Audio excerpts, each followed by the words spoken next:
The Town of Los Gatos Planning Commission meeting of Wednesday, March 28th, 2018 is now called to order. Mr. Paulson, would you call the roll? Thank you, Chair Kane. Commissioner Bonami. Here. Commissioner Birch. Here. Commissioner O'Donnell. Here. Commissioner Hanson. Here. Vice Chair Hudis. Here. And Chair Kane. Here. I would ask that everyone stand and join Commissioner Hanson in the Pledge of Allegiance. Please join me. I pledge allegiance to the flag of the United States of America and to the republic for which it stands, one nation, under God, indivisible, with liberty and justice for all.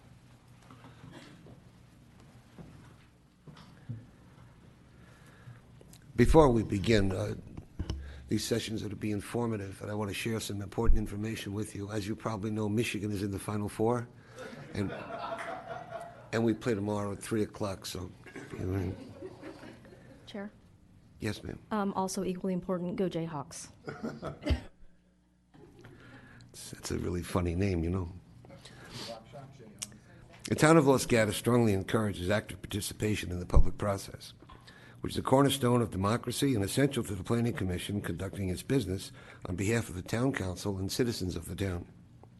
There are several ways for members of the public to participate in deliberations of the Planning Commission. Prior to a commission meeting, written comments concerning agenda items may be submitted to staff. They are always welcome and helpful. At the meeting, there are two opportunities for members of the public to participate. One, during the verbal communications period, an individual may speak on any topic not on the agenda, and any member of the public may speak during the public hearing of an item that is on the agenda. If you wish to address the Commission tonight during the verbal communication period or during the consideration of an agenda item, please complete a speaker card located on the back of the benches where you are seated. Turn the card into a member of staff, and please print your name clearly so that I don't screw it up. In addition to their service on the Planning Commission, members of the Commission serve on several town committees, and I believe we have a couple of reports tonight. I know we have Historic Preservation. Vice Chair Hudis. Thank you. We had a meeting earlier today of the Historic Preservation Committee. We considered 6 items. 202 University Avenue was continued to sometime in April. 223 Masol Avenue was discussed and continued to a date uncertain, but I believe we're aiming at a quick resolution of that item, potentially even next week. 15 Loma Alta, we determined that there was no historic significance or architectural merit of the property, but we did suggest to rebuild in the existing style. That's not binding, but we made that suggestion. And 25 West Main, which is Gina's retail shop and other space, we provided input on the direction to Mr. Leonardis. And 16998 Kennedy Road, we provided direction regarding a second-story addition. Thank you. Commissioner O'Donnell was on that committee as well, right? Yes. You guys started at 4 and ended at 6:30, earning your pay. Good job. Are there other committee reports? Somebody else met? No? All right. So we now come to the verbal communications portion of our meeting. Members of the public are invited to address the Commission on any item not on the agenda. Do I have any cards for other than items on the agenda? We do not have any speakers tonight. So we move to the consent calendar. Items on consent may be acted on by a single motion of the Commission. But before the Planning Commission acts on consent, any member of the public or the Commission may request that that item be removed. And tonight we have one item on consent, approval of the minutes of the March 14th Planning Commission. Any discussion to remove? Seeing none, could I have a motion? Commissioner Badami. I move to approve the consent item consisting of the approval of the minutes from March 14th, 2018. Do we have a second? All those in favor? Aye. Opposed? Passes unanimously, 6-0. We move to the public hearings portion of our agenda and consider item number 2, which is a conditional use permit. Application U18004, project location is 21 College Avenue. Property owner is Sherry Flick. The applicant is Nicholas Diffew. Oh. We have a staff report tonight from Mr. Mullen. Thank you, Chair Kane. Before you tonight is a request for a conditional use permit for a restaurant with alcohol service at 21 College Avenue in the C2 zone. Pursuant to the town code, a restaurant use in conjunction with alcoholic beverage sales for consumption on premises is allowed with a conditional use permit in the C2 zone. The applicant is proposing the service of alcohol with the purchase of a qualified meal pursuant to the town's alcoholic beverage policy. The applicant has provided a project description and additional operational information, which has been included with your staff reports. The town's alcoholic beverage policy requires any new service of alcohol to be reviewed by the Planning Commission with final review authority resting with the Town Council. Pursuant to the discussion in the staff report, the proposed application meets the purpose, general policies, and specific policies of the town's alcoholic beverage policy. An addendum and desk item have been provided, which includes public correspondence, which was received after the publication of the staff report. Staff recommends that the Planning Commission forward a recommendation of approval to the Town Council based on the evidence and discussion provided in the staff report and subject to the conditions attached to the staff report. This concludes staff's presentation. We are available to answer any questions. Thank you, Mr. Mullen. May I see a show of hands for the commissioners who have visited the property? Are there any disclosures for this item? Commissioner O'Donnell, you had your hand up. Yeah, I just have a question of staff. Is the restaurant next door, Nick's Restaurant, also open on Friday and Saturday till 12:30 a.m.? I will defer to the applicant to answer that question. I don't know that answer. Okay. You're recommending approval. You don't know whether there's kind of an initial late time for a restaurant and a bar. I just thought maybe somebody took a look at that. No? Okay. I appreciate that. It's something I looked into very early on. I don't want to misspeak to it. We did encourage the applicant, and as we do with most conditional use permits, to look and consider a wider range than of hours they intend to operate, so that to avoid having to come back for an amendment to a conditional use permit later on, which would save the applicant time and cost. Thank you. Commissioner Hanson. I just had one question. One issue that was discussed in the staff report was about the noise level, because I guess part of the building is open and some of the noise could happen. But the conclusion that was in the staff report was that there's sufficient distance to let the noise attenuate. So did I get that right, or do you have any more details? I mean, how much distance is there? I mean, I looked at the drawings, but it wasn't, and saw the site, but it wasn't clear to me, how you came to that conclusion. The conclusion is that there's been previous uses there, and I did measure rough measurements to the residences uphill and across College, and the attenuation wasn't measured or calculated, if that's the question you're asking, but it was thinking that there was sufficient space for it, and that any noise issues would be handled on an enforcement basis. Okay, good. And my follow-up question was, then they're subject to the noise ordinance anyways, regardless of the conditions of the CUP? That is correct. Okay, thank you. So this CUP would be new insofar as alcohol being served in the restaurant. Correct. When I visited the site today, there were a number of alcoholic bottles up on a counter. Do they have a CUP for alcohol or an exemption under some private club consideration? I believe the private club allows the patrons to bring in their own alcohol, so it's not for sale. It's provided by themselves to themselves and their guests. Okay, thank you. Any other questions? Seeing none, I'll open the public portion of the public hearing and give the applicant an opportunity to address the commission for 10 minutes. And we will be hearing from Mr. Nick Diffew. Yes. Yep. Okay, thank you.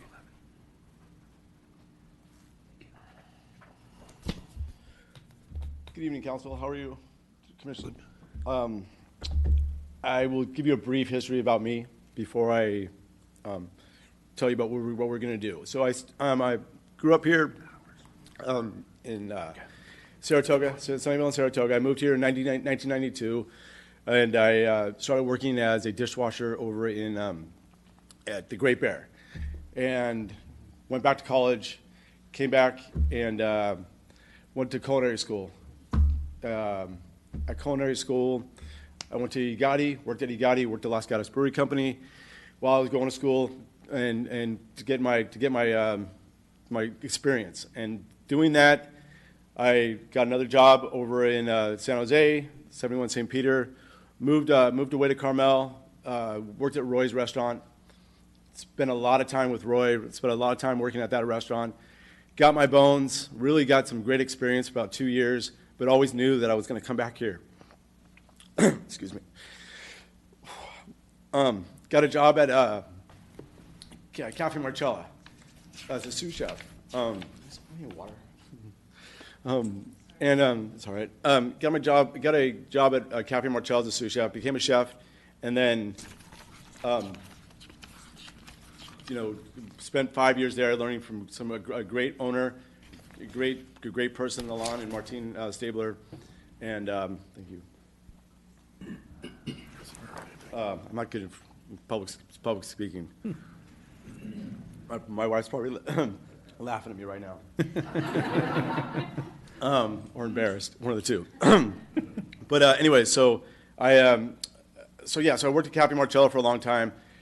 Then worked at 180, worked at Wine Cellar, worked at a lot of restaurants in town. Stayed in town once I started Cafe Marcella. Took a brief 3 months hiatus because of the craziness that was going on at 180. Took a brief hiatus. Worked at Los Altos Country Club with a formal general manager of Las Gatas Brewery, Randy Berteo. He needed somebody to help him out. I worked at Los Altos Country Club. Got a phone call. Said, "Hey, we got a spot open on Main Street. Do you want to open a little restaurant?" I went by it. It was 900 square feet. I said, "I got to do it. Let's just do it." And having zero experience about signing a lease, having zero experience about owning a restaurant, but knowing how to treat people and knowing how to cook, I did it. And it was a success from day one. We've been doing this for 5 years. We did it for 5 years over there. I got a call from Mr. Flick, Dave Flick, and said, "Hey, we really want somebody over here. Time has run out on Tapestry. They had their run. It was a great run, but the time is come for us to get some fresh blood in here." No problem, Dave. I'll do whatever I can. I did counsel some other people, Mr. Del Gran, Jim Getz, some people who live in town, Ken Robinson. They counseled me about doing this move, what it would mean for me to do this, how much more work I would have to do, and if it was a good idea or not. And they all agreed that, Nick, you got to do it. It's a great location. It's a great spot. It's way bigger. We can do much more. And so I did it. And tragedy a little bit happened with Mr. Flick, but Sherry and the family stuck behind me, and they let me in. They did tons of work for that property before I moved in. She's been a great landlord. She's been somebody who's cared about not only the business but the property itself. And so now this opportunity comes up, whereas in the Cigar Lounge, who have had no problems with them personally, but it's time for them with the smoke ordinances, with the cigar. It's time for them to maybe move on because of the lease might be up or the lease is up, and I've got a call that hey, what, do you want this spot? And I said, yes, I do want this spot. I think we can make this happen. It's adjacent to my restaurant. I don't have to go outside and open another restaurant somewhere else or do something else like that. I can stay right here and just control both spots. So this new restaurant that I plan on doing, it's going to be a raw bar. It's going to be a raw, full liquor, raw product. There won't be a hood. There won't be a grease trap needed.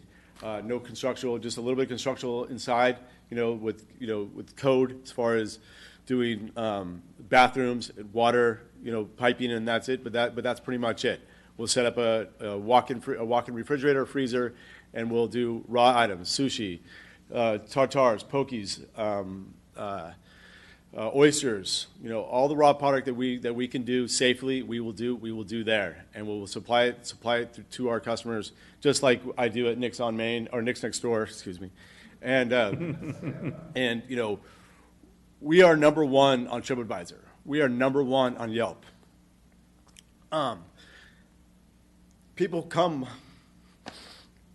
It's a little emotional because I never thought this would ever happen, and excuse me, never thought I would get to this point where people would actually come and eat at my restaurant. But anyways, they do, and it means a lot to me, and so that's the kind of the idea that we're going for. And I apologize for getting emotional, but it is kind of an emotional thing because cooking and serving the public is emotional for me. It's not an ego thing. It's not about having another restaurant and saying, "Hey, look at me." It's about serving the public, serving the town that I almost pretty much grew up in and want to be in, even though I don't live here personally, but I'm still part of this town. And I don't live here for a reason, but I'm part of this town because of where my home is in my restaurant.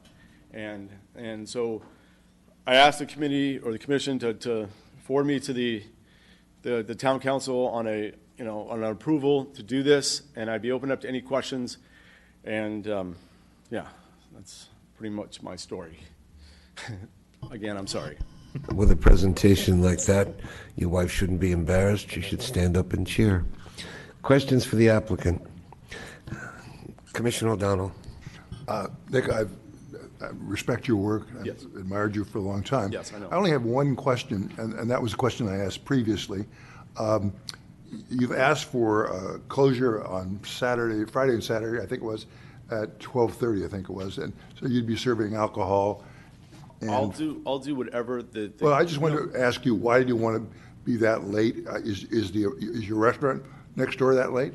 like we had discussed. It was you ask for a little bit more, see what happens, and then we will back. I don't want to stay there until 12:30 at night.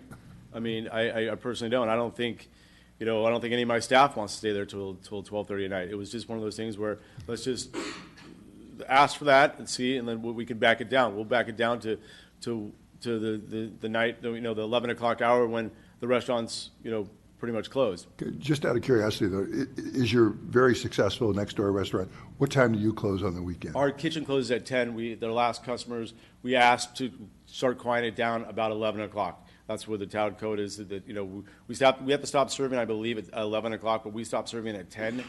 And because we shut down the kitchen at 9:45, so we're probably just going to ask for, let's keep the other place open, the kitchen open until maybe 10, and then we go up until 11 and be done, and just do it that way and slowly get everybody out of there by 11:30. Okay, so thanks. That'd be the idea, the best scenario for me. That's because we are only going to be open for dinner. We're not going to be open for lunch, even though we've asked for it. And we like to keep that in there, asking for lunch, but in case we have to do parties or something like that. But out of respect to Purple Onion and the other and the other restaurants over there, I don't want to be open for lunch. I don't think it's right for me to personally be open for lunch because I don't want to monopolize everybody's lunch time in my area, in my spot. So that's why I am not, and I've let them know that already. I've guaranteed that I'm not going to be open for lunch unless it's a private event. Okay, thanks very much. Commissioner Hudis.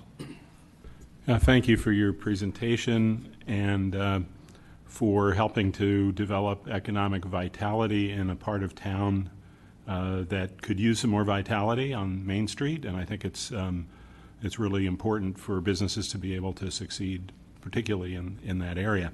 I had really more an informational question for me, and that is, it seems as though some of the successful restaurants in town have another location or another type of restaurant that may be complementary to their first location. It's my impression that that's the case. Is that the case? And how does that affect your business model in terms of the way you would operate with more than one location? I personally don't know about any other restaurants in town, what they're doing. I just know what I do. It's not that I don't care about them. I just concentrate on my business and what I'm doing. I try to stay out of that realm of what they're doing. But as far as how I'm doing it, I'm just going to providing a different culinary experience at that location than their experience at mine. And my restaurant, as many of you might know, you get a lot of food. I mean, it's I'm the only owner. There's no investors. I don't have anybody looking over my shoulder. I'm allowed to do that. And at this other location, it won't be the big meals that you're getting. It'll still be meals. It'll still be just like where they're doing it. I mean, what I've heard, actually, they're doing it at Fikes. They're doing it at Manresa, small portions. But it's not going to be like that. It's going to be portions that are going to be good enough to have a meal with, and that's the trend that everybody's doing it. I'm not following the trend. I'm just doing something that I think is a great idea. I think it's a great business idea because it's not going to the cost of putting a restaurant in without a hood, without a grease trap, and not having the expenses of doing that and extra noise from a hood. And I think this is just a great business model on my end that I have a low amount of money to put in of my own money to do this, and still provide a great culinary experience and a great cocktail experience which people could have. Yeah. Well, thank you very much. Other questions? Commissioner Birch. I noticed on the, I think it's the conditions of approval, there was a note somewhere in here that you were not asking for outdoor seating. Currently, doesn't the Cigar have like couches and things that sit out on the little patio? Yes, they do. So do you want to say you don't want outdoor seating, or would that be... Well, I mean, seating, there's 20. Well, we've talked about that. Yes, I would like outdoor seating if things change with the seating situation that's going on. But as the seating situation is going on in town right now, before it's become law, if it becomes law, then I'm not going to ask for outdoor seating. There will be people maybe outside, but there won't be outdoor seating, as far as that's concerned. But I don't know. We've Mr. talked Nolan? about it. We've talked about it, and we're kind of, because of the limited amount of seating that I have right now, because it's only 20 seats. Yeah. It's basically going to stay inside. So Question of staff. Mr. Paulson, Mr. Mullen, if he put more seats outside, that would affect his parking, but is that provision under review? currently, if they put more seats, additional seats outside, it would affect their parking. Outdoor seating is allowed by right. It would require review and approval by the town, but it's not a public hearing type of approval. The applicant could actually apply for that with his 20 seats under the current rules and then flex his seating and move some outside on a nice day or a nice evening and move those 20 seats around, but they'd have to get an approval by the town for the outdoor seating. And then any service of alcoholic beverages would be, the separation required would be reviewed and under the ABC policies. But the CU comment? Well, I mean, the bottom line is that outdoor seating is now regulated separately from the CUP. So we won't be bringing forward outdoor seating with any CUPs. They have that allowance by right. Okay. And this is specifically on private property. So there are some nuances of how private property versus public property is treated, but it is now basically a community development director decision when it has to go through that process. Okay. So what I'm hearing is he could keep his 20 and have some additional outside seats if you approved it. He could, but they wouldn't be additional. It still would be under the 20 cap. However, as you mentioned, next week, the council will be, they'll be considering for the second time. Last week, the council introduced an ordinance to decouple seats from parking. And so if that second reading goes through 30 days from next Tuesday, we will no longer have a seats to parking requirement, which will open up options for Thank you. this instance. Commissioner Birch, were you done? No, I just have one more question of staff, because I know I read that in here. Is there anything currently in his conditions of approval that limit him from being able to come back and ask for like we said, it's a nice night, move some of the seats outside? He doesn't need to come back to the planning Well, I know, commission to to ask you. that question. So there's nothing in here limiting him from going to you to get There is not. Okay, thank you. Commissioner Badami. Decoupling the seats with the parking has to do with the fire occupancy. So what is the fire occupancy for this location? Is it 20? It is not. We don't have that information. Thank you.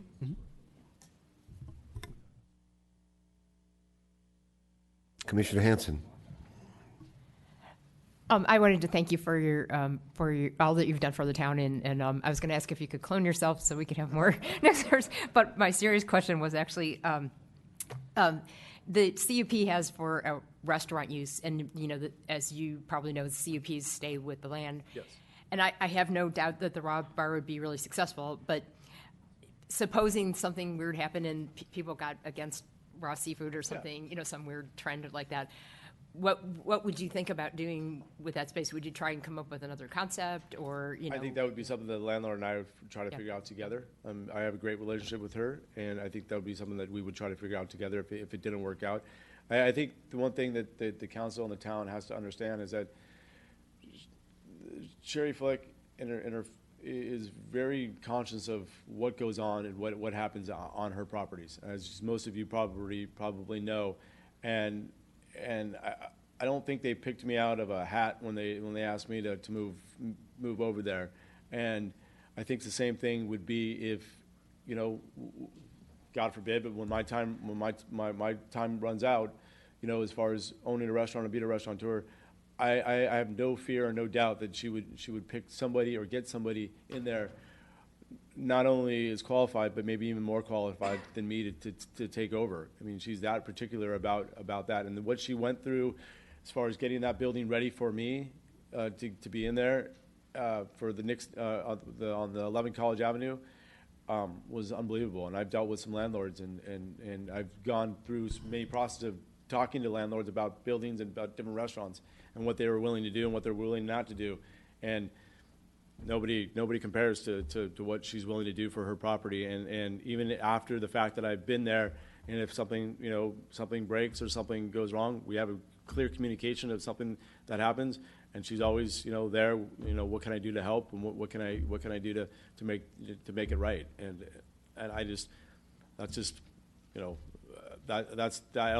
don't think that's a fear for the town as far as that property is concerned. As you see Purple Onion thriving with their new owners now for almost 10 years, so.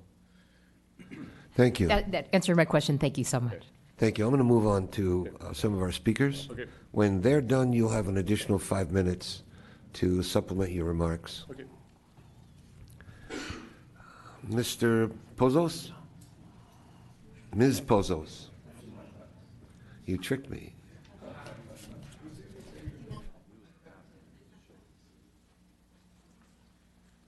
I'm Carol Pozos. I've been a resident of Los Gatos for over 20 years. I'm also a member of EMQ Auxiliary, which runs the Butter Paddle. And I just want to say, I think we all know Nick runs a first-class operation. We're very proud of him. We've already discussed that tonight. But there's other sides of Nick that I don't know that you've heard about. He's a very charitable individual. He hosts 2 events for us each year. He pays for all of the food, the expenses. One is a fundraiser for 80 people. His restaurant's closed. We all come in. We raise money that goes to summer programs for the children at EMQ Uplift.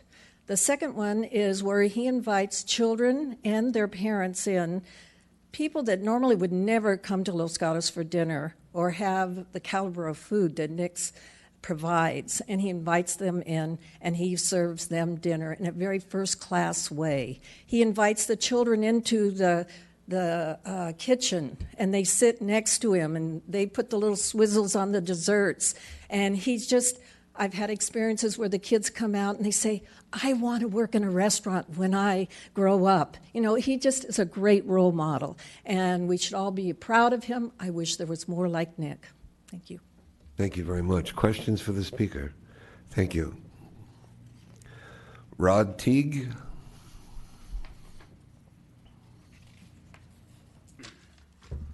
Planning Commission staff, thank you for all your hard work and dedication. Give us your name and address, please. My name is Rod Teague, Johnson Avenue. I'm just here to ask for your approval on the CPU.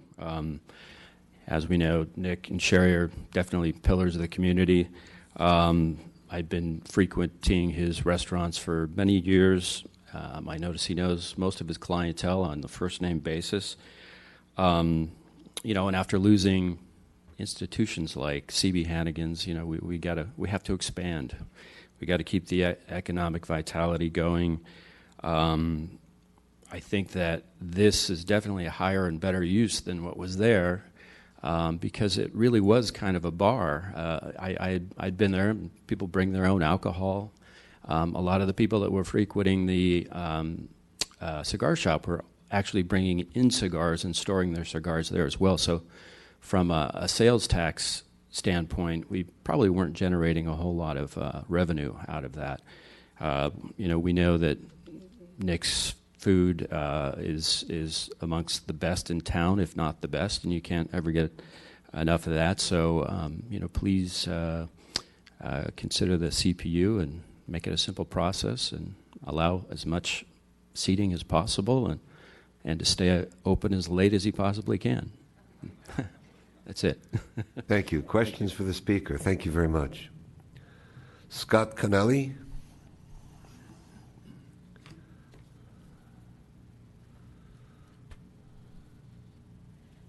Thank you very much. I'm Scott Canale. I live 20 East Main, so directly across the street and looking down at Nick's and the cigar bar.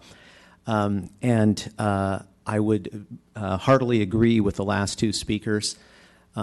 Nick is a relationship builder, as you can all see. And one testament of that is in the 5 years that I've been aware of Nick's Next Door, he has virtually the same staff. His wait staff is the same. He invests in people, and he's all heart. In addition to that, living directly across the street, I'm very aware of the environment, and I would just say that Nick's is extremely appropriate for a downtown Los Gatos environment. I mean, we couldn't have a better tenant in the building next door than more Nick. So I strongly urge you guys to support Nick's Raw Bar. I think he's a model of what we want to do in this town, and we'd be very fortunate to have more of him. Thanks very much. Questions for the speaker? Commissioner Birch. So you heard we had a little bit of dialogue about the hours and living right there, and so you do probably hear things. Do you feel any issue with pushing it to a later time so there's some flexibility for the restaurant? I don't at all. I think what they said in their submission was that they were asking for that so that at times they might have private events. Correct.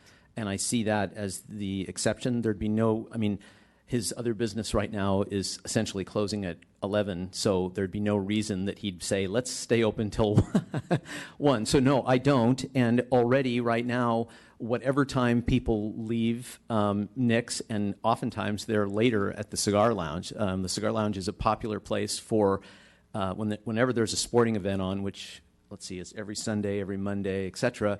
There's a lot of people sitting out in the patio watching sports, cheering, etc. And there's a lot of sound from that. And both of them are fine. We live downtown. If we wanted it absolutely quiet, then there's beautiful hills, etc. But the sound is perfectly appropriate for there. And actually, it's really nice because when people are at Nick's, they're happy. And so what you hear is sounds of laughter and happy people and all that. And all I have to do is close my sliding doors, and I don't hear a thing if I want. Thank you. Thank you. Mr. Connelly. You wrote us a letter. I did. In support of the application. I did. You're one of the few who identifies yourself as a neighbor, and that's really important to us, to get the advice from a neighbor as to how they feel about the establishment. Thank you. Absolutely. Thank you. Thank you all for the time you're spending on this. Mr. Lowry? State your name and address for us, please. Hi, I'm Taylor Lowry. And I actually live at 20 East Main as well. and it's kind of a tough act to follow after Scott there, because I think he said everything I was going to say. So I've lived there for about 4 or 5 years, and I'm on college as well, so I face the property. And I got to say, in the 4 or 5 years that I've been there, Nick has just been, and I should say I don't really know Nick other than the brief conversations I have coming in and out of his restaurant, but he's always been so attentive and sensitive to his neighbors that I genuinely, in 4 or 5 years, don't think I can think of an instance where there was any sort of egregious noise or whatever else everyone's concerned about.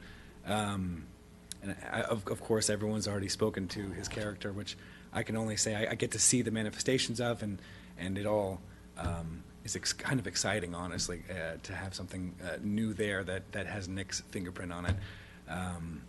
But yeah, certainly Nick is a great neighbor, and that's really all that I can speak to as a neighbor. Yeah. Thank you. Questions for the speaker? Thank you very much. Mr. Defoe, you have 5 minutes to supplement, debate, add anything you heard. Thank you very much for all your support and all the emails and letters that came, all the support from friends and family that supported me and sent emails to Sean. I know there's probably about 70 or 75 emails that got to Sean's desk in the last 2 days, and I appreciate that. But as far as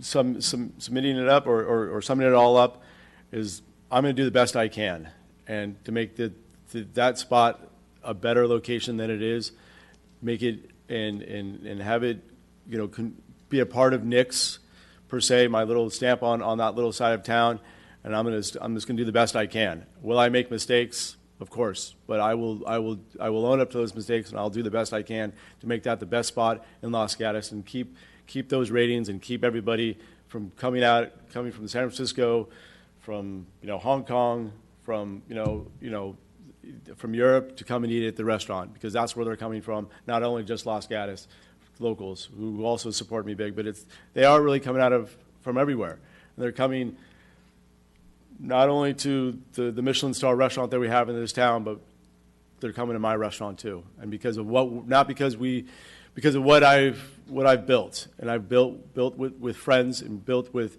the people that have been with me and have supported me and my staff.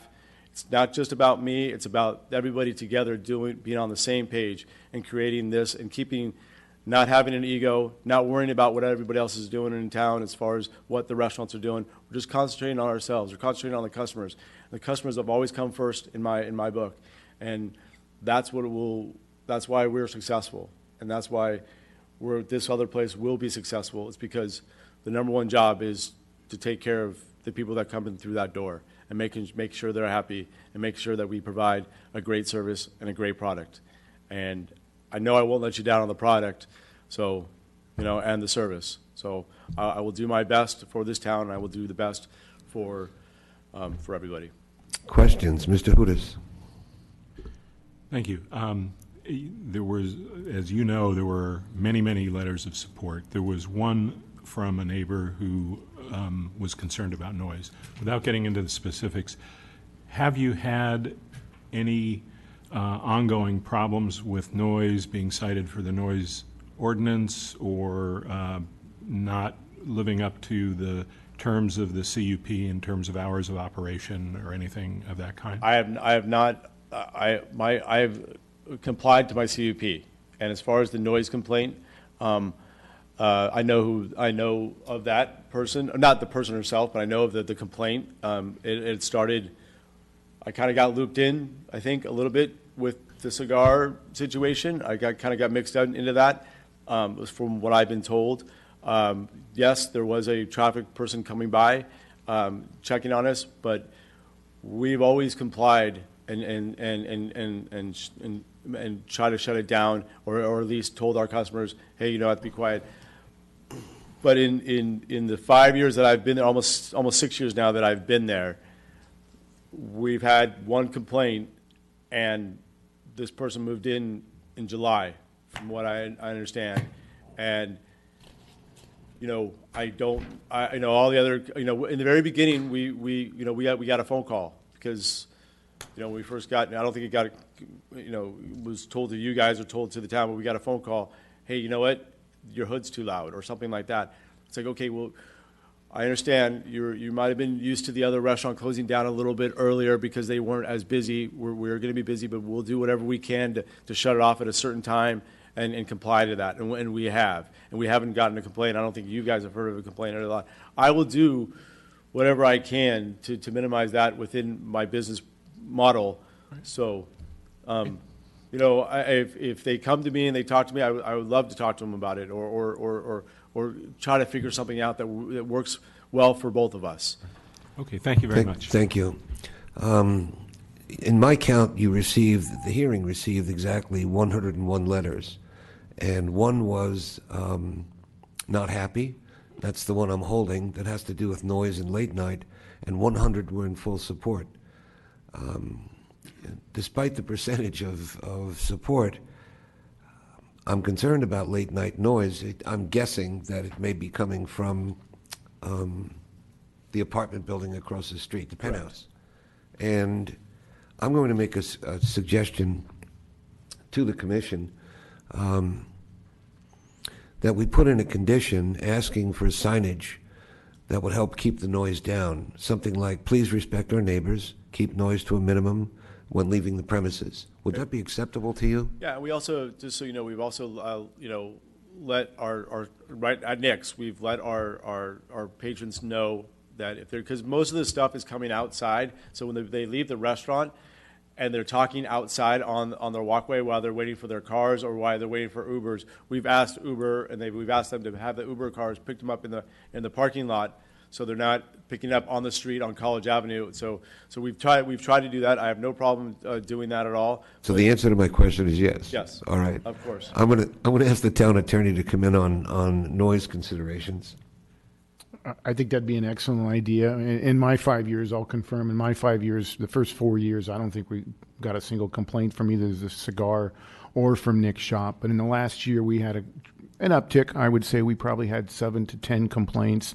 Primarily, most of those were about the smoke. We actually were in code enforcement to enforce the provisions of making sure the doors were closed, that the outside patio wasn't used, and we were even in the process of maybe putting other requirements on that building. But with this issue coming up, obviously the smoke issue is no longer a problem.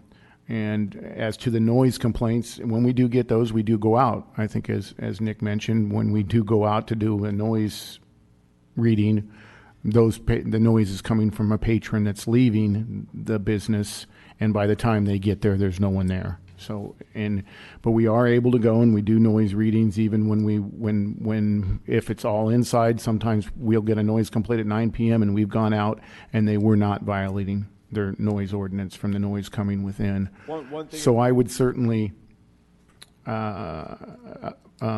recommend that also as approval, because it might help. It might see if a patron's coming out and sees that sign, it might be one extra little bit to say, oops, let's keep it down. Okay. One thing, if I could mention really quick, if you don't mind, Go ahead. is that the hotel next door to us, that's closer to us than the penthouse apartments, I forget the hotel's name, but the Garden Inn, the Garden Inn. Marilyn Monroe's got Yes, it. yes. For as far as I know, and they're one fence over, and their hotel is one fence over. From as far as I know, their clients have never called and complained on us, Okay. and they're on us. So we're directly to them, and the noise coming out of the cave. Thank you. And Nick's restaurant has a bar. Yes, it does. Will the Raw Bar have a bar? Yes. Yes. You'll have bar seating there? Yes. I didn't see that on the, well, I probably missed it if you say yes. It's on the plans. I thought it was just 20 chairs at the tables. No, it should be on the plans that there's a bar, there's a full bar there, and so there's 10 seats there, and there's 10 seats in the main area. And you're up on the alcohol policy? Yes. Regarding soft drinks for the designated driver? Yes, yes. Posting the phone number for the cabs, educating staff on the alcohol? Yes. Thank you. Questions for the speaker? Seeing none, thank you very much. Thank you. I'll close the public portion of the public hearing and ask if any commissioners have questions for staff wish to comment on the application or wish to make a motion? Commissioner Badami. I'll provide my comments in that I would be supporting a motion to forward a recommendation of approval based on a number of things. You've got the close proximity of his existing restaurant. It's almost an extension of his existing restaurant. The small size of this new bar, Oyster Bar restaurant, of 20 seats. The reputation and character of the owner and the long-term establishment of his existing business. You've got an elimination of cigar smoke, which seems more offensive to residents than alcohol. It's subject to the noise ordinance, and the cigar shop has a history of alcohol use anyway, so I don't see the use as being much different. Commissioner Badami, why don't you make that into a motion and see what happens? I'll make it a motion. I move to forward a recommendation of approval of conditional use permit application U-18-004, requesting approval for a major restaurant, Nick's Raw Bar, with alcohol sales on property zoned C2 LHP. I can make the findings based on Exhibit 2, but I would add to the CUP that we add signage with regards to keeping the noise down for the neighbors. Do I have a second? Commissioner Birch. I'll second. Comments? Seeing none, I'll call the motion. All those in favor? Aye. Passes unanimously, 6-0. Thank you very much. Mr. Paulson, are there appeal rights for this matter? There are not appeal rights since this is specifically a recommendation to the council. Thank you. Thank you, Council. We will now move into the public hearing portion of our agenda and consider item 3, which is Town Code Amendment, Application A17006 and GP 17003. Project location is town-wide. The applicant is the town of Los Gatos. Consider amendments to Chapter 29 zoning regulations of the Town Code, the general plan, and other policy documents regarding plan development ordinances and the conditional use permit.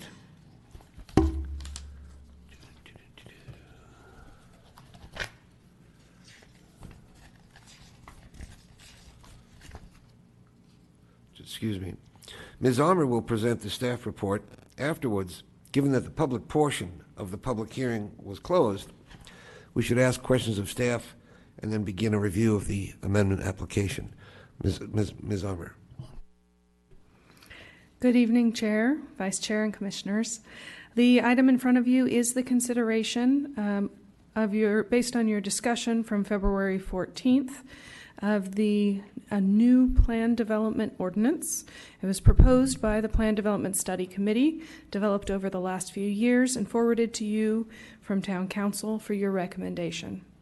As a reminder, the recommendation from the Plan Development Study Committee is presented in 3 parts: a draft plan development ordinance, draft changes to the table of conditional uses, primarily addressing residential as mixed use in commercial zones, and edits to the general plan. A list of other important issues was also developed by the Plan Development Study Committee with a recommendation that 8 topics be considered. At the February 14th meeting, staff provided additional background information for each of these articulated with 1 or 2 questions to be considered. In your staff report packet for this evening, you have additional information provided to you based on your questions. This information includes research for examples within the codes of Saratoga, Los Altos, Campbell, and Mountain View, attachments 16 through 33, on 6 different topics: plan development ordinances, other examples, whether there are minimum lot sizes for plan development zones, residential density limitations in commercial zones in these other cities, minimum open space in commercial zones, definition of mixed use, and definition of public benefit. This concludes staff's presentation, but I'd be happy to answer any questions. Questions for Ms. Armour? Commissioner Hudas. So the culmination of the work of the Plan Development Study Committee resulted in some draft changes to ordinances and tables and things like that. Just from a process perspective, those recommendations, they went to council, and then council has then referred this to the Planning Commission. Is that correct? Correct. Did council make any significant changes to those recommendations from the PDSC? Council forwarded the recommendations from the study committee directly to the Planning Commission as it had been presented to them. Thank you. Other questions? Well, thank you, Ms. Armour.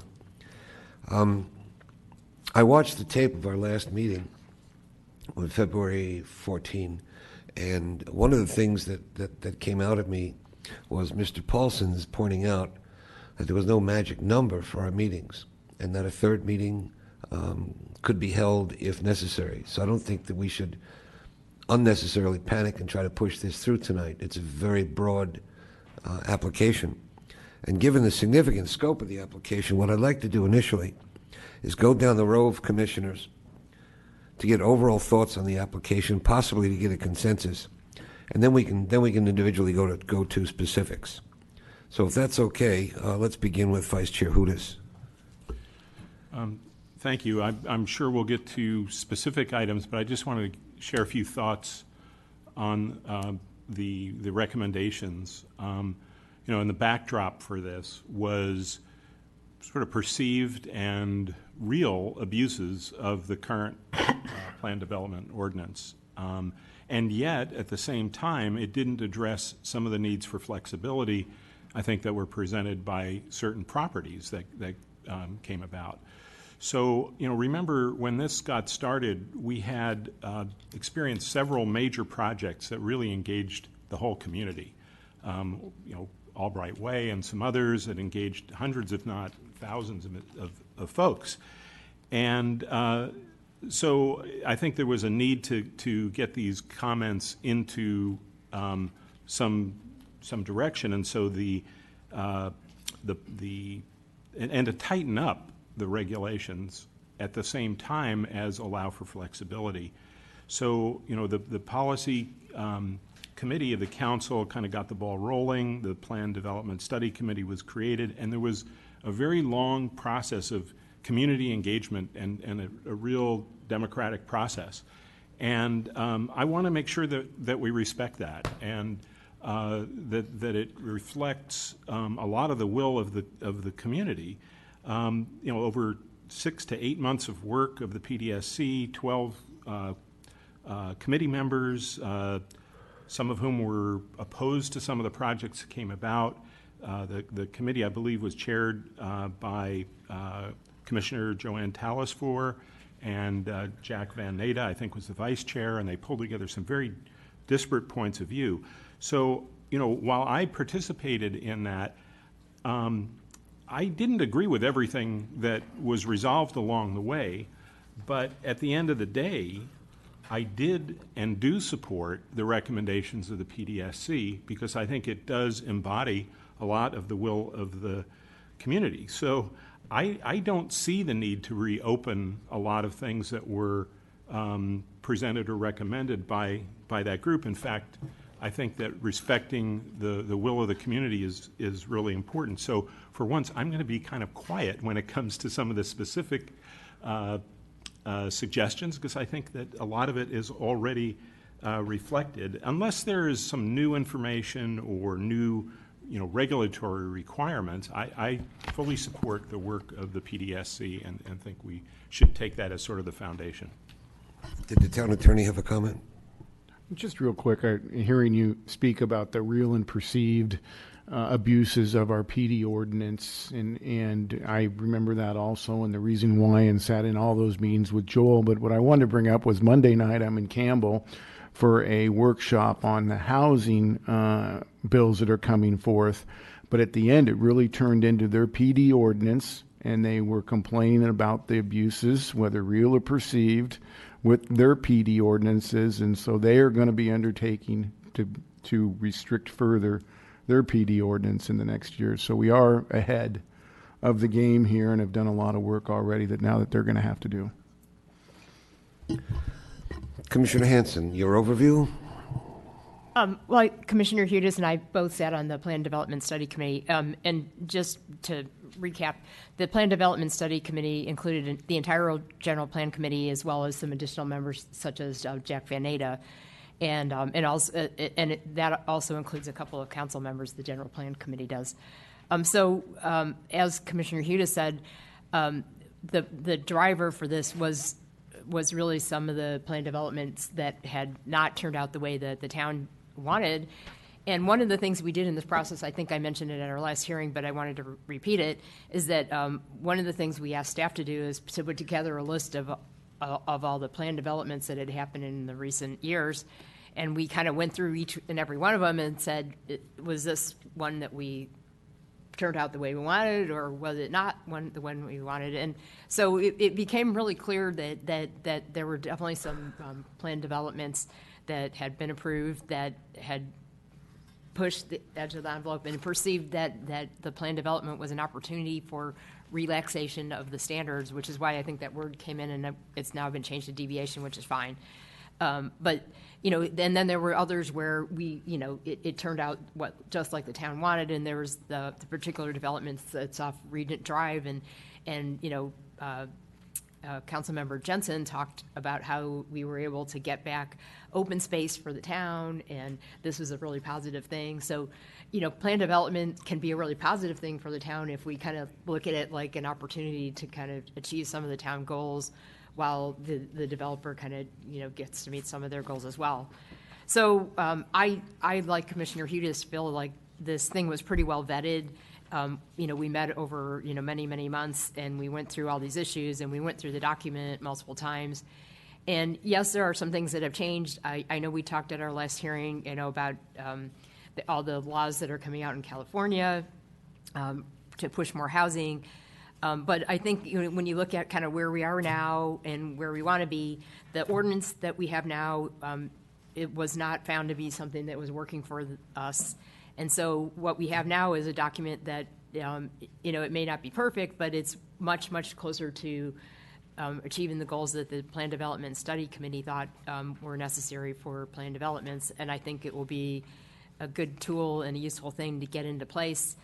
Because we will be seeing at any point in time more plan developments. And so having something that had more teeth in it, that had us more guidelines that we could use to evaluate these things and what findings we should be looking at, I think can only help the whole process. So I'm hoping that we can kind of get through some of these issues. I wanted to just comment on one more thing. I appreciate very, very much, I don't know that we had all this information when we did that you collected for today's staff report when we did the Plan Development Study Committee, but it's very helpful to see what the other jurisdictions are doing and everything. But I did want to caution on one point. I noticed Mountain View has, and we heard this in the desk item that came in February, that Mountain View and some other jurisdictions have really gone far and taken this thing where you basically define, what a public benefit is, and then exactly what kind of concessions you would give for a certain amount of public benefit. And while I think that process is really useful, I was wanting to say that I wouldn't want to tie that to this particular document, because I think that needs some baking and it needs to happen, but I wouldn't want that to delay this document, because we would have so much more of a tool with what is in front of us now. And then hopefully in the coming months, especially with the general plan update, and I know that the town council is looking at objective standards, maybe, that kind of stuff can get addressed, but I didn't want it to stand in the way of getting this approved. Thank you. Commissioner O'Donnell. I'm glad I'm third, because I happen to agree with the prior two speakers, and that's all I wanted to say. Commissioner, I was going to do it anyway. Commissioner Birch. So I agree, and I'm not going to repeat everything that was said, but I do have a question about, in the last meeting, there was a list of items of us to consider, and we asked you guys to go back and do work, and you did a lot. This is really helpful. As far as our feedback tonight, now that we have all this, are you looking from us to say on these topics that had specific questions, minimum size, public benefit, Are you looking for a recommendation from us on those items of how we feel like, no, we shouldn't define public benefit, it should be on a case-by-case basis? Or are you wanting us to address each of those so that in the recommendation that goes on, or as we pass this to council, they understand what we feel about each of these items? I want to be really clear I address this properly and don't go too in the weeds if you don't need me to. So the questions, there were 9 questions that were developed by staff in the previous staff report. And those were based on the other important items that were developed by the study committee. So the study committee had this recommendation for the plan development ordinance, but there were other items that came up as part of their discussion. And so they did include those in their kind of recommendations to town council and to you. And so if any of these items are of importance in your consideration to be part of this as it moves forward, then staff would ask for a specific recommendation. If you feel that they are not important to be considered at this time, then that's fine as well. And I think, as you mentioned as well, it'd be beneficial as the council, when this ultimately gets to the council, they have the benefit of your deliberations on some of these questions, because they're going to be answering the same questions as they go through that exercise. So then, may I go on? So good, because that's how I approached studying this, because this can be a lot of information to digest. And there were a few things then that I felt were kind of important. One item was talking about the inconsistencies with the zoning and the general plan. And in our last meeting, we highlighted a few things. I don't know, it's highlighted in this piles of paper somewhere. And I just wanted to, I think we all felt the same, that we really felt like the zoning ordinance and the general plan needed to be aligned. I know that came up in our last, we talked about a few things, but it was one of the items that I flagged as important. I also looked at the defining public benefit, and I felt like keeping that broad and on a case-by-case basis was very important, because depending on where the property is located within the town, the benefits could differ. And I did see that other cities linked those. Oh, thank you.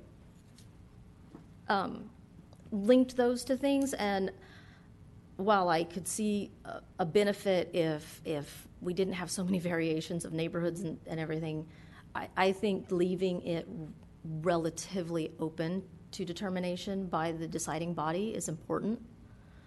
I was hoping maybe there would be a little bit of feedback within the conversation that we have tonight. There was a lot of differentials in the paperwork of the other cities on the minimum size and the density. I'm sorry, I can't see that well. It's me. I need new glasses. We can enlarge that. It's just currently at this size so that you can see all of the questions, but it's very easy to enlarge. It's just my age. What, you can't see at 20? That was really good. I'm seeking overview. So I was kind of hoping that maybe I could get a little bit of dialogue. I definitely hear you guys say that you feel like it's a good document and everything, but these were the questions that came up, and I want this not to stall. I would like to see us go through these points, make our recommendations, and then see it move forward. So if that takes a little bit of extra time, I think it's worth it. I think this is important, and like our attorney said, we are getting in front of other jurisdictions with this, and I can just tell you from my personal career experience, it's becoming an issue, and I would like to see us have something move forward sooner than later. So, as I mentioned earlier, if we need it, we can schedule another meeting. We need to get it right. Commissioner Badami, overview. This was vetted over a long period of time with several meetings and with some very brilliant minds. So for me, we can either take action, move forward, or just keep stalling and talking. With due respect to what Commissioner Birch said, she did bring up some excellent points.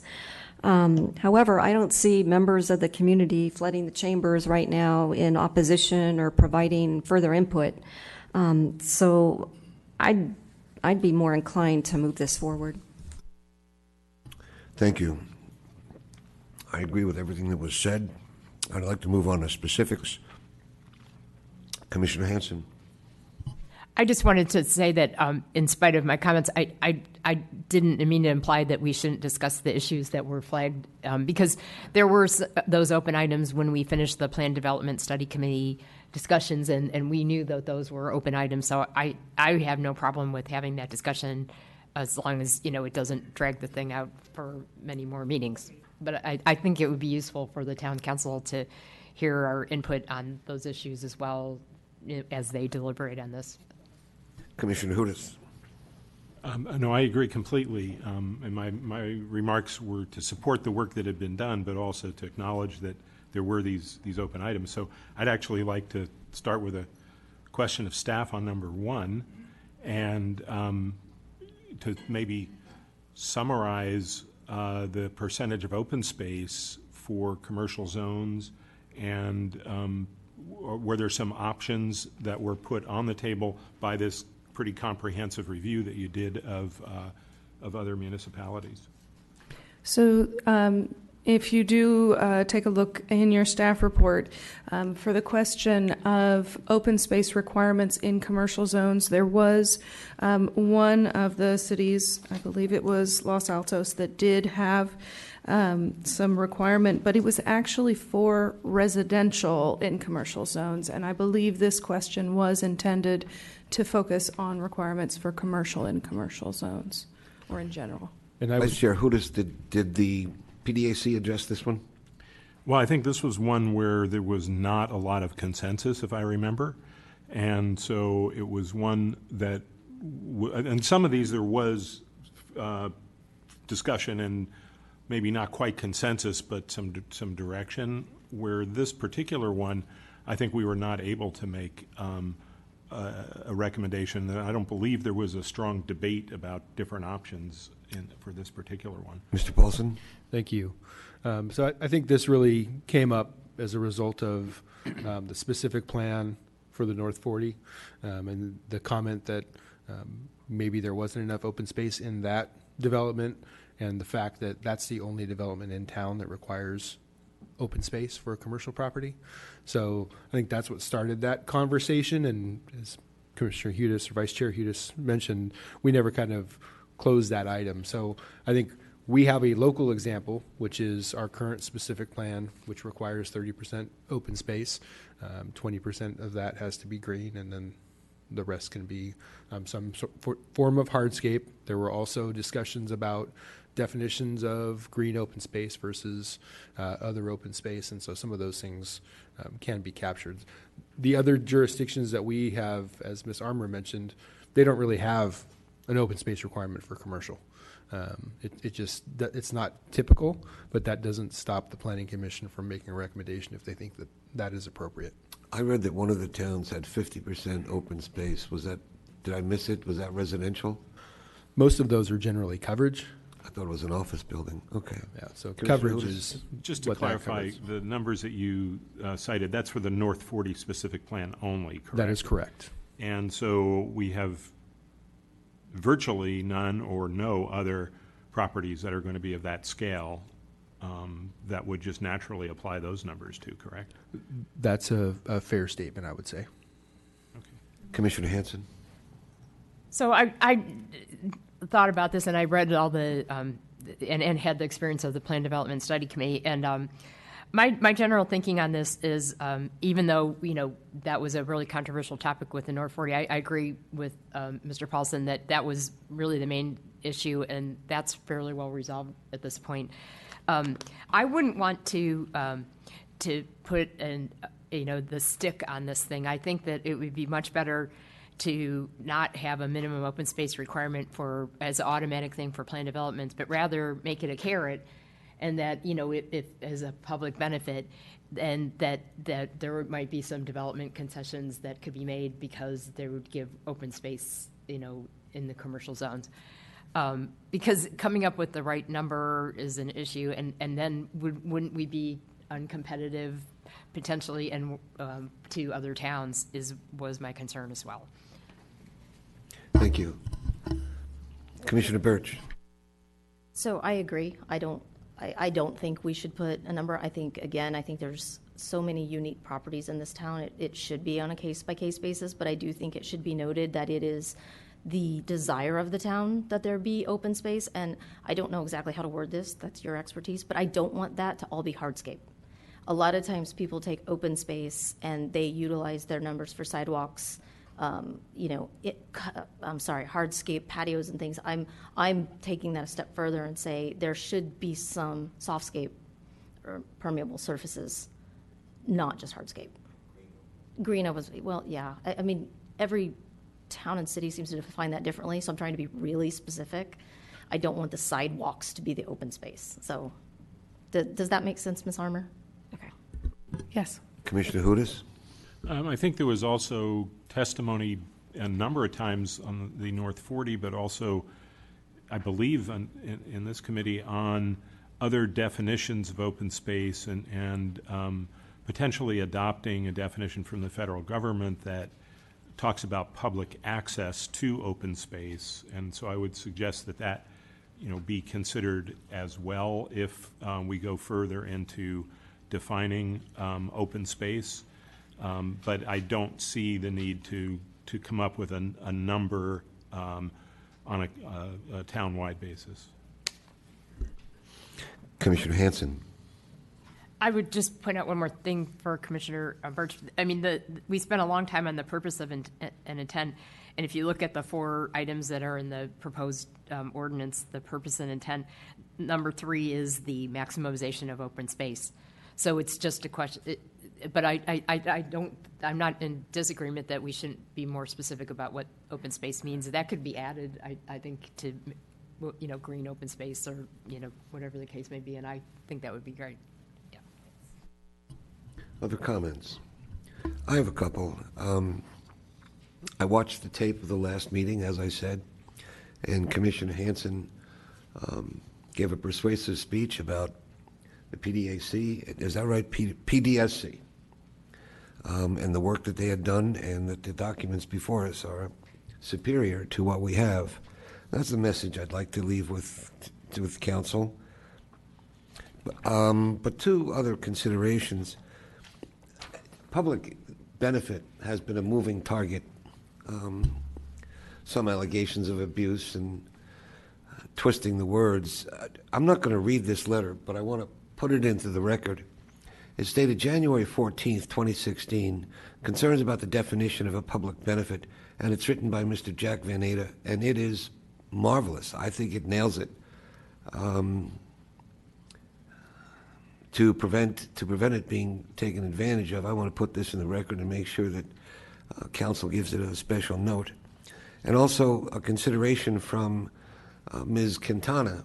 We regrettably did not get her bullets. I was looking forward to them. Commissioner Hanson did the best to get her to promise, and she didn't. She said she would try. But if those bullets are available, I'm sure council could profit from them if you want to recontinue your appeal. One thing she said was consideration that in a project or an application, that consideration be given to the ANS taking place at the same time that the PD is being evaluated. I think there's some merit to that. I'll offer that Commissioner Hudis doesn't agree, but I've seen a couple come through us where I wish I had the ANS at the same time as the PD. Other comments? Commissioner Hudis. So maybe I'll take them one at a time. So on that last point on the simultaneous ANS application, does staff have a perspective on that? Because I think this was a debate, if I remember, it was one of the issues that was put before us that I don't think we resolved.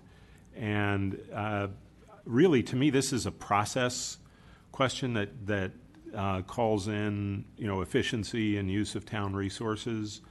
And so I wonder if staff has a perspective on whether they should be simultaneous or sequential.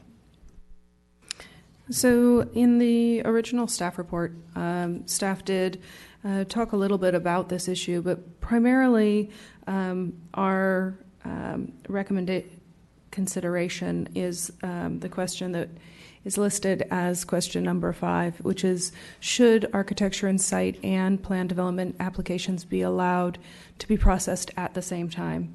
Because we definitely have seen proposals where the applicants are not ready to get into the fine detail of what the buildings would look like. There are others where they do come forward with that level of detail, and therefore having the architecture and site application as a part of that package would help expedite the process.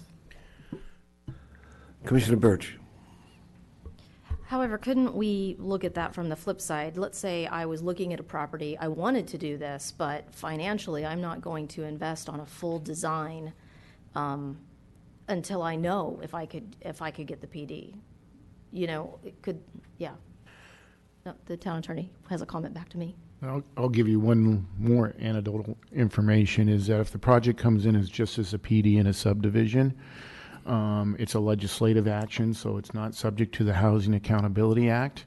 If they come in with the subdivision and the PD with the architectural and site, then it could very well be under the Housing Accountability Act, and you only have to apply your objective standards. Right. So there is a reasoning why it benefits the town, because then usually they come in one at a time, and you would have that subjective criteria. Exactly. Now, we definitely are going to be improving our objective standards, but it's always good to have the ones that we have about character of the neighborhood. Can I wait? Can Yes, I finish? continue. So I would just like to know from then staff's point of view. To me, it doesn't make sense to make that be something we would ask people to do. Obviously, they could do it if they want to, if they feel extremely confident and they want to put that kind of money and resources and be subject to have us be subject to further rules. But what's your opinion? Well, the current process, as you've seen with, for instance, 105 Newell, the PD at that site, was for them to come forward with the plan development ordinance, which was then followed by subsequent applications for the subdivision and the 4 proposed houses. If you were to allow it to go through in parallel, then that is one example where those applications might have come in at the same time rather than having to go through further process at this point. And I think it's really just a question of, currently we don't really allow folks to do that. The code isn't really clear. No, we've done one, but it was a very specific circumstance where it came through at the same time. I don't think we should force it, but I think allowing the option is reasonable from staff's perspective, and then they can choose whether or not they want to take that additional risk that's involved. Okay, I agree. That is how I would approach it. Commissioner Hudas. So just to get back to Mr. Schultz's discussion, it sounds like if we made it optional and did allow it, it could very well put the town in the position of having to take that development on a by right basis. Is that correct? So it seems as though there are 3 options here with regard to this question. The first option would be to require that ANS and PD be coupled. The second would be to allow it to be coupled optionally, and the third would not to allow it. And for the reasons that Mr. Schultz suggested, I would prefer that last option of not leaving that as an option, because I think the town could very well be put in the position of having to take a by right development that isn't in the best interest of the town. May I have a Commissioner follow-up? Birch? Since it's it's just a follow-up to that, then back to the attorney. Is there anything then that you could see, knowing some of the laws that are going to change, that if we said you cannot do those, you don't have the option, that we would have anyone have any legal stance against us, because it does eliminate the ability to do the by right? It's certainly possible, because the bills are changing constantly, so there may be certain bills that don't allow that type. But there's nothing, if we put it in our ordinance and it turns out that it violates state law, we'd have to just come back with a quick amendment and take it out, or not enforce that until. That certainly is an option to forward on to council, and then I can look at it more. At this point in time, we were looking at just the opposite of that, was to make it happen as opposed to not allow it. And as Joel says, that's really what we tell applicants, that they shouldn't. They should first get their PD or their subdivision and then come back for their ANS. But if it's a recommendation that you think council should really look at, so that we're able to continue with subjective findings in our ANSs, for single-family homes, that is, there's nothing that would prevent this being a PD in a subdivision of 20 homes and then 3 or 4 coming in at a time to get around the ability that we'd only be able to use objective standards. And I would also just offer, along this discussion, it has a lot of different options. I think the other reality is the town in general has a nearly unquenchable thirst for information. So you end up in a situation where you may end up with a applicant that just says, I want to change it from this zone to this zone PD, and I'm going to ask for these exceptions, but I'm not going to show you which ones I'm going to put them on, and then I'm going to draw some lines on a piece of paper, and then you're going to make that decision. So, we've seen one of those recently, which actually wasn't asking for those exceptions, but again, it's just lines on a paper and a zone change. And so that's the one kind of challenge that we could run into, absent the fact that, the reality is that, the next bill may say, if you're doing a subdivision or, plan development, then this applies as well, which is kind of out of our hands. Commissioner Hanson? Yeah, so I was going to say, I'm pretty clear that what I remember when we discussed this in the Plan Development Study Committee is that because we had several planning commissioners and town council members on the committee, is that what had happened with some of the plan developments is what Mr. Powelson described is that you get all these terms and conditions resolved in the plan development ordinance, and then when they come back for the ANS, and we actually have seen a couple of these at our planning commission meetings where we don't have a lot of jurisdiction to make changes because all the I's are dotted and T's are crossed in the PD, and then what is the point of even reviewing the ANS? But this whole housing accountability thing wasn't nearly as hot as it is right now. So I'm kind of with Commissioner Hudis on this thing. I'm like, we might have to change it, but anything we can do to not obligate the town to have to make decisions that we might not be ready to make, I would think that we shouldn't do that right now. So, Commissioner Badami, you had your hand up. I did. I don't want staff to do more work than we already asked them because we had to fetch all this information from all these other jurisdictions. But to your knowledge, do you know of any other jurisdictions that make that requirement that the ANS be coupled with the PD application? I don't know. I'm not aware of any. All right. Well, that being said, Town attorney has a comment. Oh, sorry.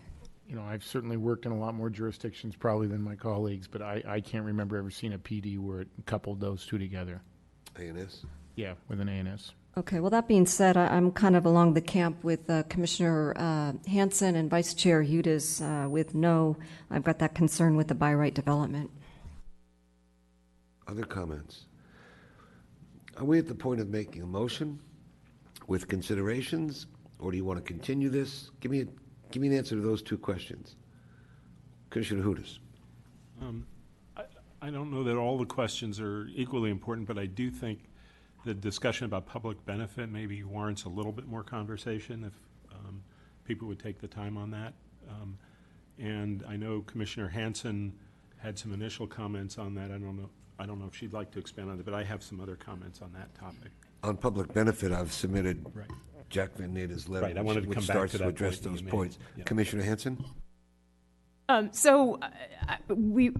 We saw Jack Bennetta's public benefit, and I actually think that definition was fine, and I don't honestly recall why we didn't end up doing it. But as I was reading through all of the other jurisdictions that we had, pretty much all of them had examples of public benefits, and it dawned on me, and I reread the draft ordinance. It is really wide open, and there's no meat whatsoever to public benefit. So my personal recommendation would be, rather than define public benefit, unless it's really general like Jack Van Natta had it, that we should just give some examples of what we consider a public benefit. It's not that that's going to apply in every situation, but it would be examples of things that we know. For example, the town wants to have hotels, and I saw that in one of the examples, and we want to have more open space.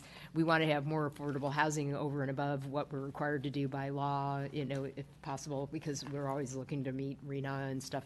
So I actually kind of made a list of the stuff that made sense to me, and we could give examples of things that would be, I know Commissioner Vice Chair Hugudas had mentioned in many, many meetings and still does about a startup incubator. And these are just examples. They're not definitions of public benefit, but it would at least give people that are considering doing a PD something to chew on, to think about before they put their application in, so that we're not sitting here going, really, that's not, a public benefit. I mean, so they would have some examples. Well, then I'll read into the record Jack's definition. A public benefit will be defined as a project that makes a substantial contribution to the public infrastructure that is consistent with the vision and objectives of the general plan. Mere compliance with the existing zoning shall not be considered a substantial community benefit. Substantial benefit must be actions that are substantively above and beyond what an applicant would be required to make in order to comply with the underlying zoning. So that's my thought and definition on public benefit. Commissioner Hudas.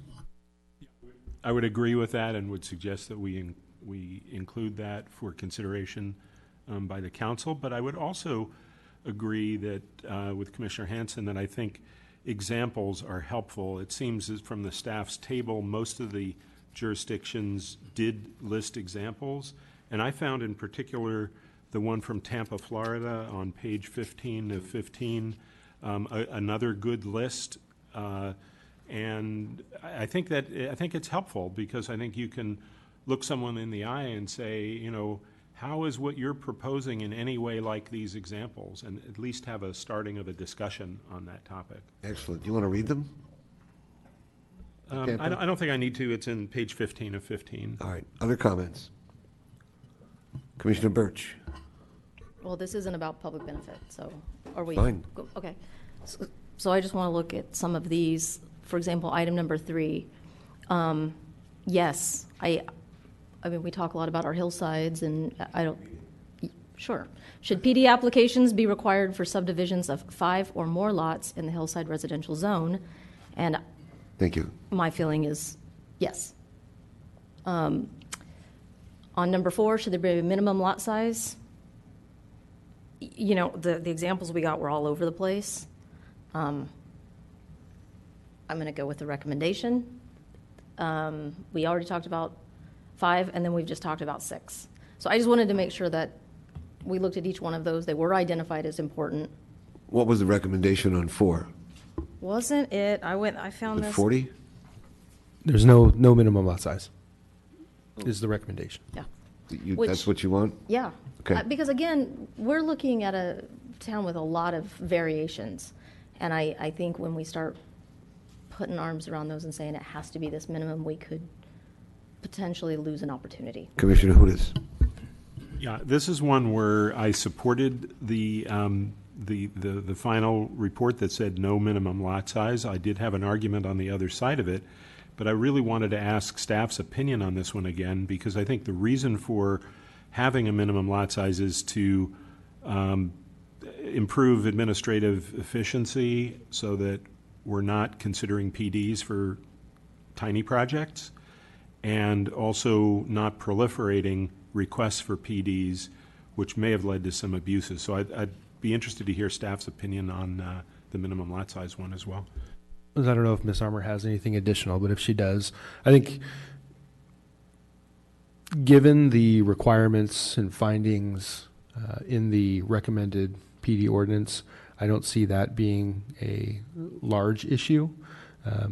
I think I can't remember if I said this out loud in the PDSC or I just think I did. But the example is you have a smaller, maybe 10,000 square foot lot that someone wants to come in and put affordable housing on, but they need to go 31 feet instead of 30. And so, variances is one option, but the other is let's go through a PD. They, have this great site plan and design, and the town's really interested in having that project, but we've kind of shot ourselves in the foot. And when we have this basically virtually an acre minimum lot size, I think if we found that people started coming in, at a rapid clip for that type of project, then we might reevaluate that. But ultimately,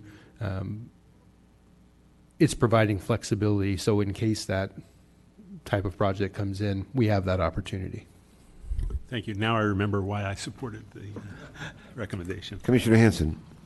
I just had a question on that. I mean, I realize that the PD could create its own standards, but I mean, there's a lot of cross language between our zoning code. So, I mean, wouldn't they? Unless it was explicitly said in the PD ordinance, wouldn't they still have to, as a starting point, to have, say, like the hillsides, a minimum 1 acre lot, and and I think wasn't it 8,000 in downtown, and I mean, wouldn't they still have to use that as a starting point before the PD ordinance was crafted? So anything that is an exception from the underlying zone, because the underlying zone is retained, this is an overlay, would be considered among the list of exceptions. But that is the purpose of the PD zone, to allow those exceptions. But when it would come to us and or town council, that would be flagged as an exception from the zoning code, and we're supposed to try and not allow those deviations unless the town's getting something for it, is kind of the spirit of this thing. So I feel like we're, I guess, hearing that we're covered, because it's going to come up and be flagged as a discussion item when the PD ordinance is crafted. And so you could look at it holistically with whatever benefits the town's going to get from it, and what goals it accomplishes relative to the PD. So I wouldn't be that worried about it. But and as Mr. Paulson said, I mean, if for some reason we got a huge rush of people trying to build 35-foot buildings on 5,000 square foot lots with 80 units, not that it could happen, but if that did happen, we could certainly reevaluate it. Commissioner Hudas. Yeah, and I just want to emphasize, I think that's one of the important recommendations in the new ordinance, that the PD overlay is not intended for a deviation of standards applicable to similar types of development. So in other words, it's not a way to get around zoning or direction that's otherwise called for in the zoning or in the general plan. Other comments? I'm going to try something. I'm going to make a motion that we forward the draft PD ordinance, modifications to the conditional use table, and general plan amendments to the town council with recommendation for adoption. I'm including comments made or that may be offered right now, but that have been made on the transcripts of the February 14th meeting and March 28th meeting tonight. I make the finding that there's no possibility that this project will have significant impact on the environment. Therefore, the project not subject to CEQA. I make the required finding that the proposed amendments to the town code zoning regulations regarding planned development overlay zones and residential uses in non-residential zones are and must be consistent with the general plan. I make the finding that the proposed general plan amendments are internally consistent with the general plan, and that we indeed forward a recommendation to the town council for approval of the proposed amendments to the town code and general plan, giving consideration to the comments we've made at our meetings and comments that may be now added to this motion. Can I get a second? Commissioner Badami. Second. Discussion? Okay, Dibla. Seeing no discussion, I'll call the question. All those in favor say aye. Aye. It passes unanimously, 6-0. Mr. Paulson, in a matter like this, there are no appeal rights. Is that correct? That's correct. This matter will be forwarded to the council for where they will begin their deliberations. So then, we turn to commission matters, and I have one. At the last CDAC meeting, Conceptual Advisory Design Committee, is that CDAC? We were looking at a potential project from a potential applicant, and reference was made to perhaps this project could be streamlined. And I didn't know what that meant. I'd heard the term. I'm not an attorney. I'm not a professional town person. But I heard the term, and I paid attention to today's Mercury. and the streamlining thing seems to be SB 35, which is not a pending bill. I understand it's in law. And what the Mercury was saying is that the Valco project in Cupertino, or Sunnyvale, Cupertino, which has been going on for 150 years, is now going to be considered possibly under SB 35 streamlining, meaning some folks may get to do what they want, contrary to guidance from the respective town. And I thought I would ask, I know you guys are working on an orientation for all of the bills.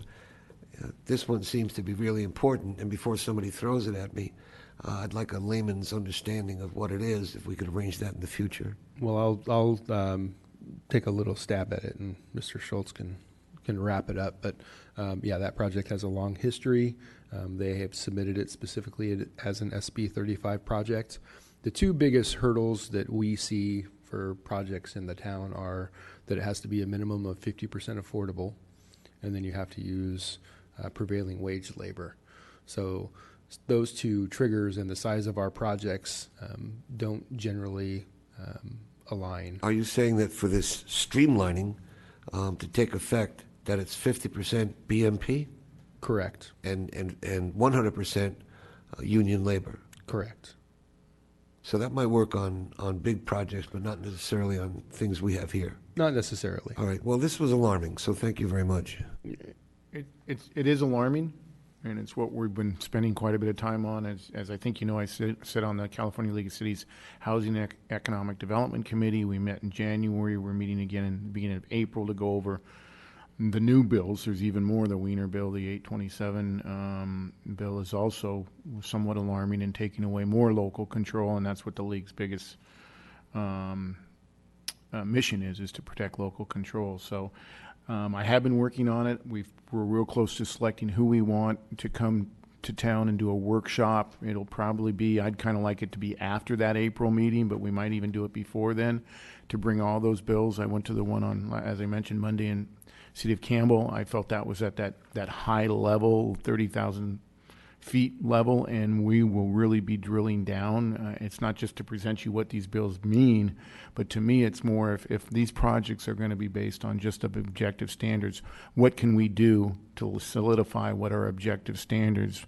are that can help us through the projects that do qualify for either SB 35 or for any other, the Housing Accountability Act. So that's where we're going to be heading, and you should be getting in the next week or so dates that maybe you're available in either late March or April timeframe. Excellent, thank you. And I think the town attorney also mentioned, although we may not have a lot of projects that are going to take the SB 35 path, the Housing Accountability Act path provides a lot of options in and of itself, and it doesn't have the same triggers.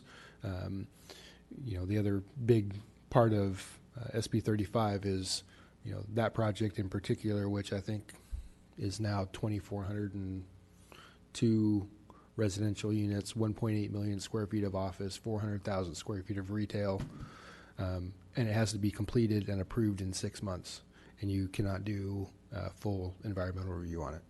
So those are the things that will be important. Thank you very much. Are there other commission matters? Commissioner Hudis. I've been calling you Commissioner Hudis all night. Vice Chair Hudis. Take anything.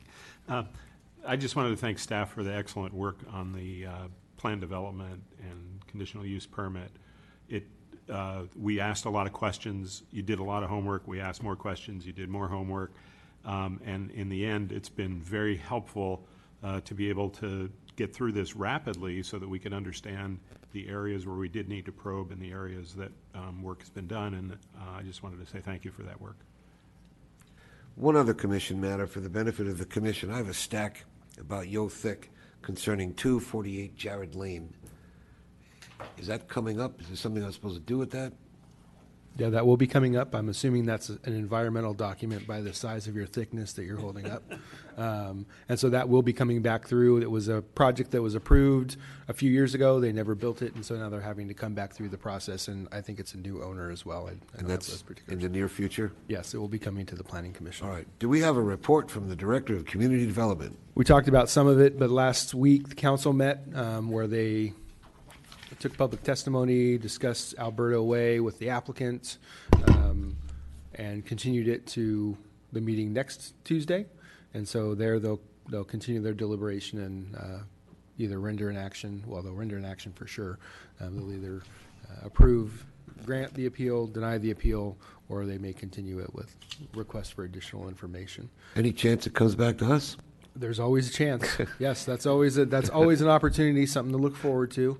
And so the other thing that I mentioned earlier is they did the decoupling of seats and parking, and again, that will be going to second reading next week. The other thing they will be considering next week, and Ms. Wren's no longer here, but the policy committee has recommended that the alcohol beverage policy be rescinded, so they will be considering that as well next week. For those commissioners that were not at the hearing, Commissioner Hudis and I were there. This is Alberta Way. You'll be happy to know that there were 455,000 red shirts from the concerned citizens, and most of them said, Planning Commission rocks. Commissioner Birch, you have a comment? So on that, I had a question about that. It's my understanding that the applicant reduced the square footage in their application to council. Is that true? Or he came in and said that he could? I haven't watched it yet, so. So the information that was provided by the applicant to the hearing last week was the same plan as what had come to you. However, there is a letter that was received last week that is going to be part of the packet that's published tomorrow to go to town council for next week's meeting, where they talked about being accepting of a condition that would further reduce the size to 70,000 square feet. So would that be considered new information and then turn it back to us? Or is that going to stay at council level? So ultimately, the council has the option, even though the policy suggests that it should come back to the Planning Commission. They don't have to take that action. They may choose to, and that's why I said the potential is always there. But they could simply say that's not material from what the Planning Commission saw and take an action themselves. Thank you. Thank you, staff, for the great reports, as Vice Chair Hudis pointed out, and thank all of you for your hard work and your perseverance. This meeting is adjourned.